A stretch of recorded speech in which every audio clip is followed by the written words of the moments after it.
Hey guys, it's Angel. Welcome back to the channel, and today we're taking a look at the WB Sim 172 SP Classic Enhancement, whether you want to buy this or not. Now, the first thing we're going to say is you need Premium or Deluxe to run this. So unlike the Caravan, whereby there was only a glass version included with the Sim, because the Sim includes a Steam version as well, this only works with that. So whilst you could have a Steam Caravan with any version of the Sim, now you do need Premium or Deluxe to run this. So if that's turned you off, it was nice of you to show up, thank you. That's a tree. Now, this aims to boost the realism of the classic 172 in the standard Sim, including float plane, ski plane, and standard versions. Now, I'm not sure whether, like the Caravan, this will end up working for add-on Cessnas, so maybe Bagaloos ones perhaps. I don't know if that will happen. I don't think so. But they were talking about making the Caravan one compatible with mods, so who knows. Now, this offers us enhanced systems, including electrical, with dynamic battery drop, voltage drop, ammeter displays corrected, external charging, accurate working relays, battery amperage subject to temperature, and functional breakers. In the cockpit, we have state-saving gyro spin-up animations, custom lighting, gauge needle subject to vibration, ADF needle subject to noise, we'll test that one, ADF needle instrument upgraded to the KI2201, which slaves to the ADF card to the DG. The working cabin heat and defrosting, useful. A functional M803 clock, including settable FT alarms and ET countdowns. We have the operational MD41 GPS annunciator. It includes the PMS GNS 530 and 430, so if you want to use it on another aircraft, you'll have to get that yourself separately, but it's included on this particular aircraft. Custom-coded Cap 140 autopilot, which corrects and adds a lot of missing features, including accurate altitude hold, functioning out alarming, and 20 feet altitude adjustments and aural alerting. Enhanced the KT-8076 transponder, dynamic radar pings, correct dimming function, and it's got a new ADF with proper testing feature and audible ET countdown alarm. So, they've also got, in fact, the correct fonts for all the Benedict's units, which is nice. And the Cap 140 and the KI-87 have auto-dimming displays. Engine wear and tear, spark plug fouling, general engine wear, functional priming, starter overheating, and oil usage. Now, damage is the thing. You don't maintain it, you'll get gradual power loss. You might have foul plugs, engine failure from lack of oil. The struts might get ripped off from a hard landing. In terms of unfouling the plugs, you can do it like real life. You hit the gas, basically. That will help you. The manual is extensive and includes manuals for the various instruments as well. So let's take a look at this. Now, outside, there's nothing to look at other than one additional livery, because it's the stock 172 SP. Inside, it's kind of also the stock... Nope, yep, state saving was on. Let's turn those off here. Yeah, state saving is the thing, folks. It remembers everything you had set from last time you used it, so let's turn this off. And there's a little voice as well, which is quite unusual. So we'll set these down here. Okay, so let's turn it on, because all of this functionality is purely in the instruments. There's no tablet, unfortunately, which would be lovely. Yeah, even the startup of the various instruments is accurate and correct. It goes to the barometric pressure, which is correct for today. Let's turn the ADF on, and I have my frequency plugged in, which is Alpha Charlie Echo over at Kodiak.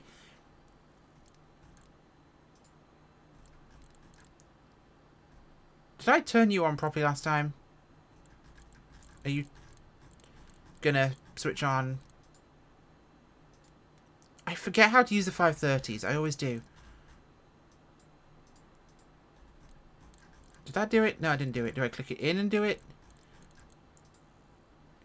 Well, it's nice that that's behaving itself, isn't it? No, they're all in. Okay, perfect. When did it become hard to turn on a GPS unit? I feel like it just beeped at me. Anyway, so, right, okay, thank you, that is set correctly. Now, in terms of priming the engine, we're going to work with that first because we have those systems ready. So fuel pump will be on, that's all set correctly. Now, we're going to see some fuel flow when we go to full throttle. That is correct. So we're going to pull back here, unlike the real thing where you could actually crank with the mixture out. We're going to leave it a quarter in because of sim limitations. Crank our throttle. And we're going to make sure we have that. Oh, there we go. Oh, the bus wasn't turned on. That would do it for us. The instruments are all behaving as we'd expect them to. Now, going to turn off the pump. And we're going to go for an engine start here. So, let's make sure my strobe is on, nav is on, and beacon's on.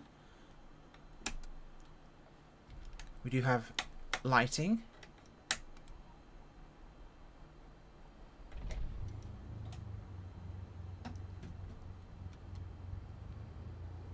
Okay. Already seen the engine instruments jiggle. Loving it. And the actual aircraft's main instruments here, in fact.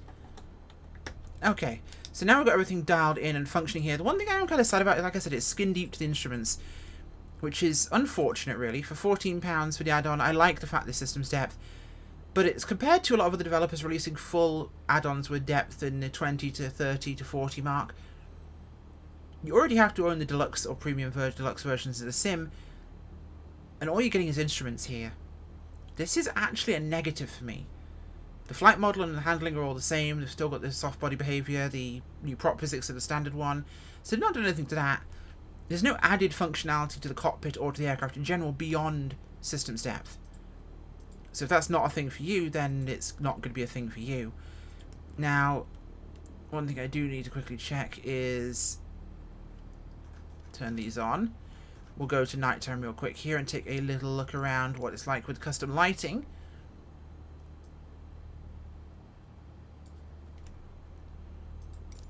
Okay, so we can see our strobes flickering away there, which is nice. Exterior lighting is good. Interior lighting is, okay, not terrible. Instruments are relatively lit. I don't fly the 172s very often, so I can never quite remember where the damn light switches are for various functions. Cessnas are often very similar, but I don't know. 172s are not something... Okay, there we go. Sorry. That's the annunciator lighting. It's dim, and we have bright, and we have extra bright, of course. Okay, fantastic. Oh, there we go. Sorry, it's on the rotary. Okay, so... lighting's good. I quite like it. It's accurate to what I'd expect it to be. Let's go back to daytime here because I'm sure it's going to be really dark once this reaches YouTube. Go back to about midday. And we'll turn those off up here. Now, you notice something weird about this aeroplane. I'm sure you do. And that is going to be the pink lettering. Huh. Well, we click here in the sidebar of the ADF and we get to the custom control panel. Now, here we have LCD color. We can make it a standard orange. We can make it blue, green, more orange, which is actually more the accurate real colour. And we can go pink. And I want to use pink because it's cool. So engine wear. Fouling is low. Fouling is medium. Okay. Let's just get rid of that, shall we? I need to be actually leaned for ground operations to avoid that. Notice me running the throttle. It's actually getting rid of the fouling. None. We'll pull that back, and we're keeping our mixture leaned now to avoid engine fouling, I should say. And once we get down here, pre-save profiles there. Failures on, state saving on. We've got, of course, this to reset that. We literally can click that to repair it. And it's actually kind of fun, isn't it?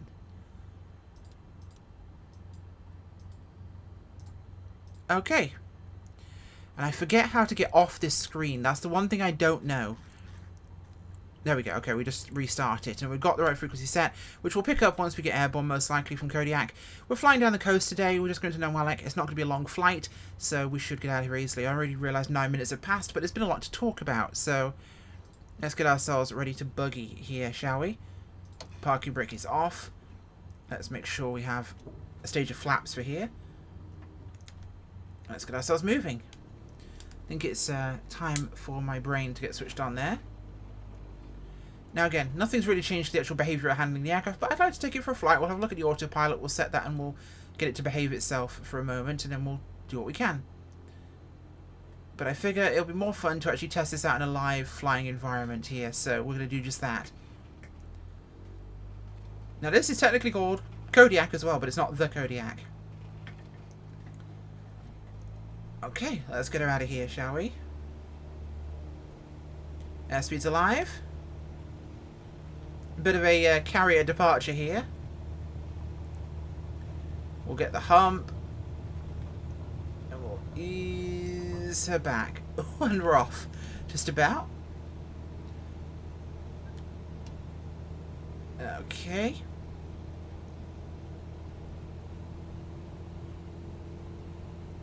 Pull that power back a little bit here. It's about 24 on the RPM. And we'll get ourselves climbing for altitude here.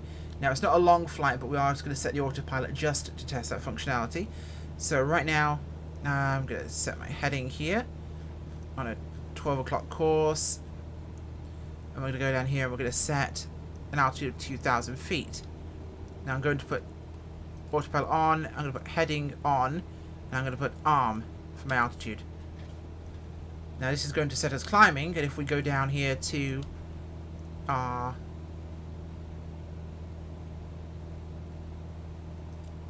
we can change our feet per minute here.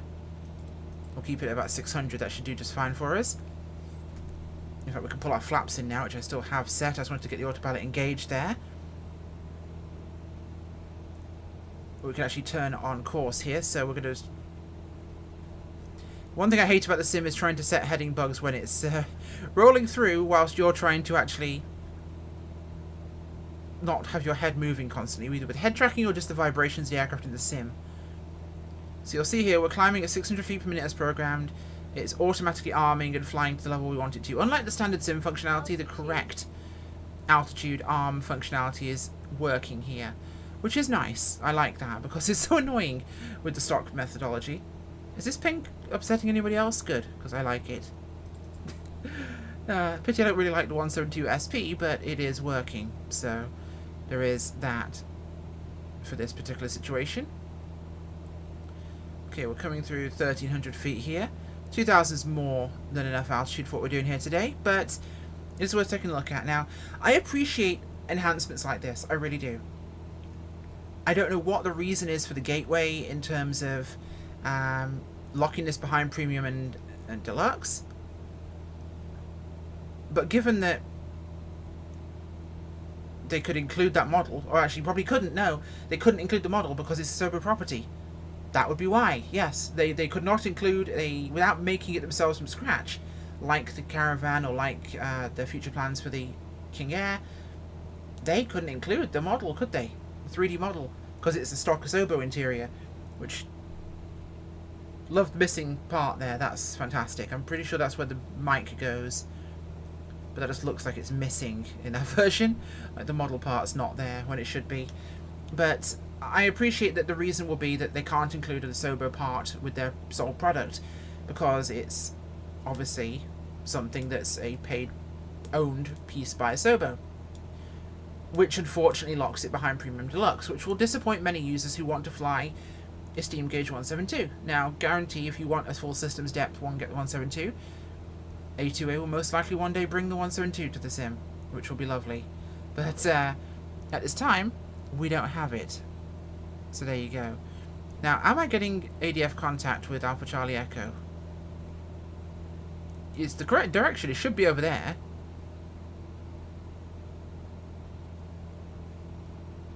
So it may have actually captured. I'm not going to be sure, but we'll know by the end of our destination. But that is where it should be, over there, where we have Kodiak. So it's just due left, right there, due north, basically pointing, which doesn't feel right for how this should be set up. We're about 330, which if we... Oh my god, centering knobs in this sim is a pain. But overall, the aircraft's behaving as I'd expect it to. My trim is vibrating rather horribly, that's unusual. Why are you doing that? Where is my trim wheel? No, yeah, so it disengaged my autopilot when I clicked on the trim. Interesting. I like that. That's the altitude hold. We're at 2,000 feet still, so we're good. But, yeah, that... Huh, the trim disconnects it. That's cool. Not sure if that's a standard feature because I've never done that before, but yeah. Trim overrides and disengages the autopilot. Now, in terms of the overall value for money of $14.99 for something that basically adds systems depth to the instruments, it depends on how much you want it. Now, if you were going to be doing your flight training in a 172, this seems like a great idea, you know? Like, this would be functionally useful for you because it has the system's functionality that would match what you're already using. Wonderful. But for anybody else, unless they really want it in a 172, they're going to go and fly the Pipers by Just Flight, or the 310 from Milviz, or any number of other systems depth aircraft that are coming out now and providing us with other options. So that is something really important to consider. Outside of people who really, really need a 172 now, I've got low voltage.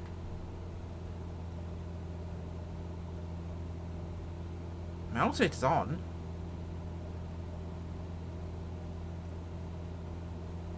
Interesting. Huh. Let's see if that drops with the alternator being off. Well, the engine's getting power with the alternator being off, actually. Which it realistically should.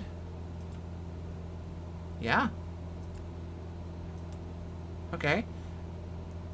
Now, of course, we have our clock here. Very important in an aircraft with our clock modes. Universal time, local time. We have the rest of our functions set up as we'd want them to. Of course, we've got outside air temperature. We have volts. And we have time selecting. Which is not 5 o'clock in the sim right now, which is interesting. It's, well, it is 1956 UTC, but the local time is quite wrong there. Interesting. Okay, so we're coming up on now, well, like very shortly here, so we don't want to be faffing around too much. In fact, it's just up ahead of us. We're going to knock off the autopilot there, so get that done, and we'll pull our power back here, and we'll start a slow descent. But overall, again, this is the kind of thing you'll buy if you really want to fly an accurate 172, and you can't really, you don't want to wait. Which, compared to real-world flying costs, yeah, $15 is nothing.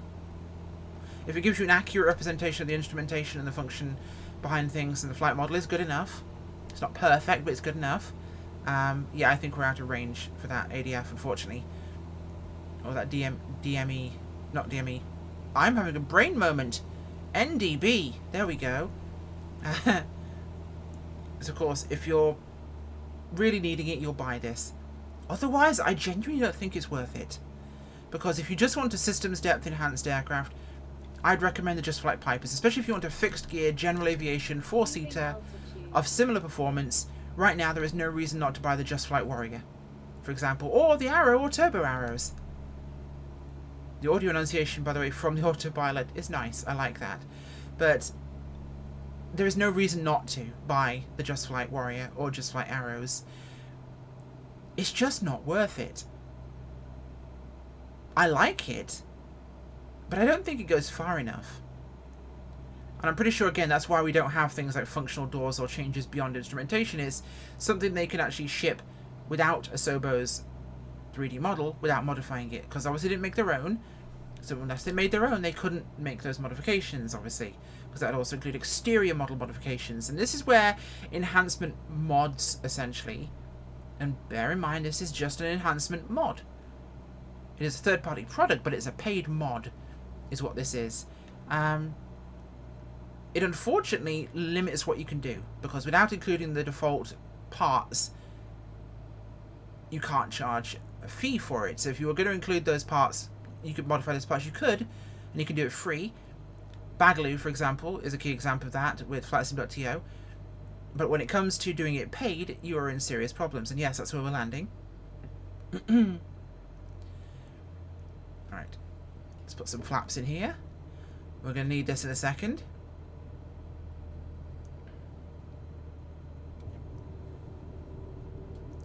Let's ride the power here. It's a tight turnaround here. Why are we not going over to the village? Because A, there's really not much option of a go around, and B, noise. You don't be allowed to go to the village. And it is actually more possible to go this way. It just doesn't look like it. You just got to be a little bit creative with your approach path here. Which we're going to do just now.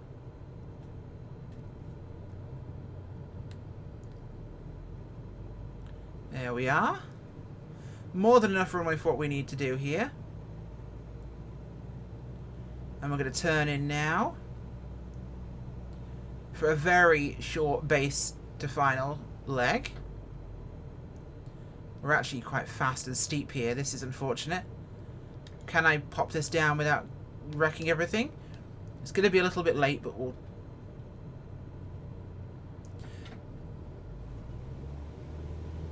Nope, that's a go around. Okay. Clean the aircraft up, climb out. And this is why, when you are low and slow, without much ability to climb out, you're not going to be able to manage that over the mountain ahead. So, there's a reason behind that. But it does give me more time to talk about this and why I'm so torn. I'm angry that Asobo did not include a Steam Gauge version with the base game.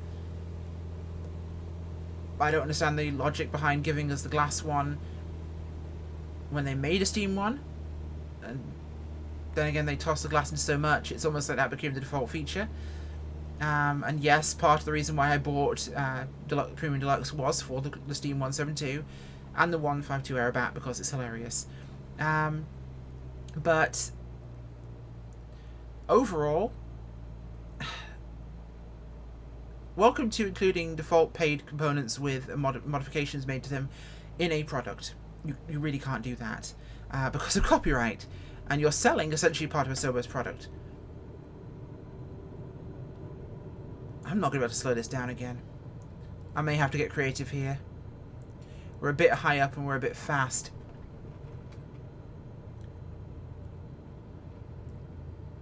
Let's try and kill some airspeed. A little unconventionally. Okay, that's more like it. Coming over the trees. Oh my god. Never mind any sort of sanity or logic here. Keep her on the edge of stall. Just about biting enough air to keep the wings aloft. And we're going to roll it in here. Power off. That's more like it. I can feel the dead weight kicking in. And prepare to pull up. Oh, that's a bit of a clunker. They're still attached though. We're fine. And we're down. Yeah. I love having to perform on video because it's the one time when I can't nail the thing I can do every time otherwise. But then again, most of the time flying in here I'm using Cubs and Huskies and other bush planes. But I like this, don't get me wrong. I do like what they've created here. I think it's perhaps overpriced for what it offers, in that if it was about £10, they would have a lot more buyers. Now remember, you already have a reduced pool of customers in that this is something that only people with Premium Deluxe can purchase. That is already limiting your market. Shut everything down here. State saving is a thing. And that limited market is going to really hurt you when it comes to sales. So you want more people to buy out of that pool of people with Premium Deluxe. To do that, you really then need to make it accessible. Yeah, $15 is cool, but $15 is the price of a whole plane. And when you're not providing a whole plane, and it's essentially a paid enhancement mod, which we're getting for free in some cases from other people for various aircraft, including handling improvements as well, and other functions, it's a difficult pill to swallow. So I am both in support of mods like this, but I also think it could be better, it could do more, and you could perhaps... Here's a curve option. You could include a free mod that does, for example, add doors and windows that function, or other interior options to the aircraft that will actually allow you to do things. that's only usable, or that's usable by anybody, but works better with your enhancement. That way you have a complete package that works with, you know, copyright and other behaviours like that, and would give a far more enjoyable experience. Because right now, I have wonderful instruments, but I have a stock 172. That's not £15 in my book. These are just my opinions, folks, and my opinions, as always, don't matter. Hopefully you can take your decision away from this and make a judgment call yourselves. But I am very solidly on the fence. Thanks for watching. Bye!